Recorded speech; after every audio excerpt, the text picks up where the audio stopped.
Now, rectal prolapse. Now, rectal prolapse is a very common problem now because of this high incidence of constipation among individuals.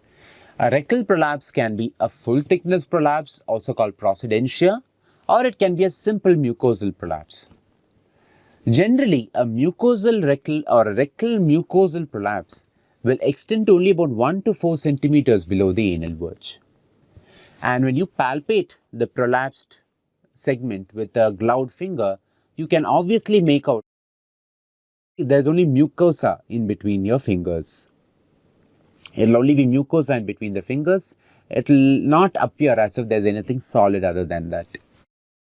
So in infants, there seems to be an increase in incidence of rectal mucosal prolapse because of a downward directed course of the rectum, because the curvature of the sacrum is not well formed in infants. So the course of the rectum is almost downwards, vertically downwards. There's no angulature as you get in the case of an adult. Children, on the other hand, tend to develop rectal mucosal prolapse when they're suffering from diarrhea. So when you have diarrhea and weight loss, there'll be loss of rectal pad of fat, resulting in the loss of support to the rectum, and you have prolapse of the rectal mucosa.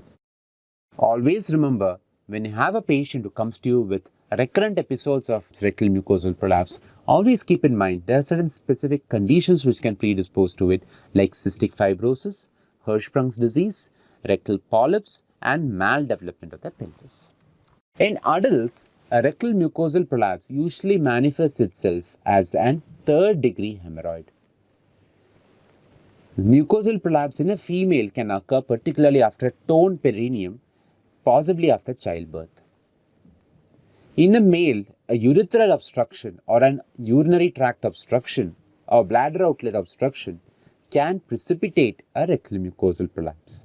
And in older individuals, the very fact that the musculature in the perineum itself is pretty weak can again predispose to the formation of a rectal mucosal prolapse. It can also occur post-fistulectomy or post-procedure for a fistula in ano because of again weakness of the muscles in the perineum. Treatment of a rectal mucosal prolapse in an infant and child who comes to you for the first time, the management that you should do or the treatment that you should provide should be a digital repositioning of the mucosa. Once that is done, then the underlying cause has to be addressed. If it is because of diarrhea, the diarrhea has to be treated. If there is associated constipation, that has to be treated. So the underlying cause has to be treated. If even after 6 weeks there is persistence of rectal mucosal prolapse, then that is an indication for an intervention in the form of a submucosal injection or a banding. So what is injected submucosally? We inject 5% phenol in almond oil. So that is injected submucosally, which helps in anchoring the mucosa and preventing it from prolapsing out.